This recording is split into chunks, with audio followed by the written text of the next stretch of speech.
ఓం నమో వెంకటేశాయ. భారతదేశాన్ని కుదిపివేస్తున్నటువంటి cockroach Janata party సిజేపీ kundali మొట్టమొదటిసారిగా నా వద్ద ఉంది. సో ఈ కుండలి దీని ద్వారా సిజేపీ పార్టీ యొక్క భవితవ్యం ఎలా ఉండబోతా ఉంది అనేటువంటి విషయాన్ని మనం తెలుసుకునే ప్రయత్నం చేద్దాం. సో సింహలగ్నంలో ఉండేటువంటి సిజేపీ పార్టీ యొక్క కుండలి రాహు మనకు లగ్న కుండలి ప్రకారం కనుక తీసుకున్నట్లయితే రాహు 7వ ఇంట్ల, శని 8వ ఇంట్ల, 9 కుజుడు, 10 రవి బుధ చంద్రుడు, 11 శుక్ర గురువులు.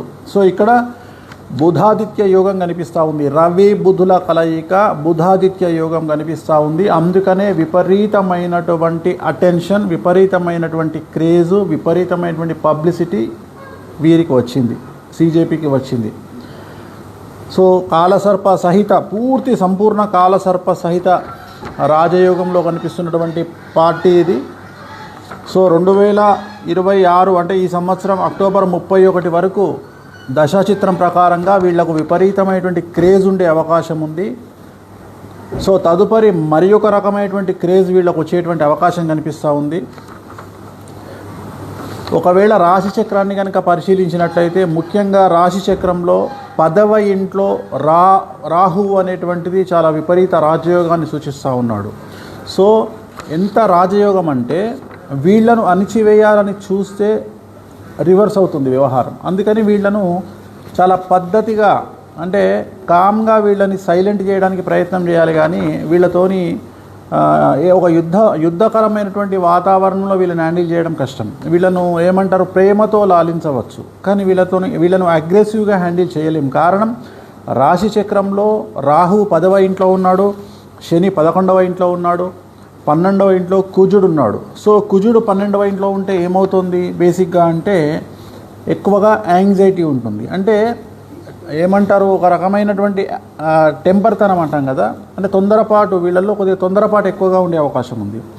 సో జాతకరీత్యా కనుక తీసుకున్నట్లయితే ఇప్పుడు వీళ్ళు చేసేటువంటి డిమాండు ధర్మేంద్ర ప్రధాన్ మినిస్టర్ రాజీనామా చేయాలి. 100కి 100% ధర్మేంద్ర ప్రధాన్ రాజీనామా చేసే అవకాశం ఉంది. నేను ఈ వీడియో పెట్టే సమయానికి ఇంకా కన్ఫామ్ కాలేదు, కేంద్రం ఒప్పుకోలేదు. కానీ నేను చెప్తా ఉన్నా ధర్మేంద్ర ప్రధాన్ రాజీనామా చేసే అవకాశం 100కి 100% ఉంది. కాకపోతే అది ఈ విషయంలో చేస్తారా అంటే నీటు పేపర్ విషయంలో చేస్తారా లేకపోతే వేరే విషయంలో చేయిస్తారా నాకు తెలియదు. కానీ ధర్మేంద్ర ప్రధాన్ గారు ఖచ్చితంగా మినిస్టర్ రాజీనామా చేస్తారు. అలాగే సిజేపీ పార్టీకి సంబంధించిన ముఖ్యులు ఒక 3 తర్వాత సమయంలో కాలంలో జైలుకు వెళ్ళేటువంటి అవకాశాలు కనిపిస్తూ ఉన్నాయి. అలాగే ఈ పార్టీని కనుక తీసుకున్నట్లయితే ఈ సిజేపీ అనేటువంటి వ్యవస్థకు సంబంధించి ధర్మానికి, హిందూ ధర్మానికి, హిందూ శాస్త్రానికి కొద్దిగా వ్యతిరేకమైనటువంటి దిశలో వీళ్ళు వెళ్ళేటువంటి అవకాశం ఉంది.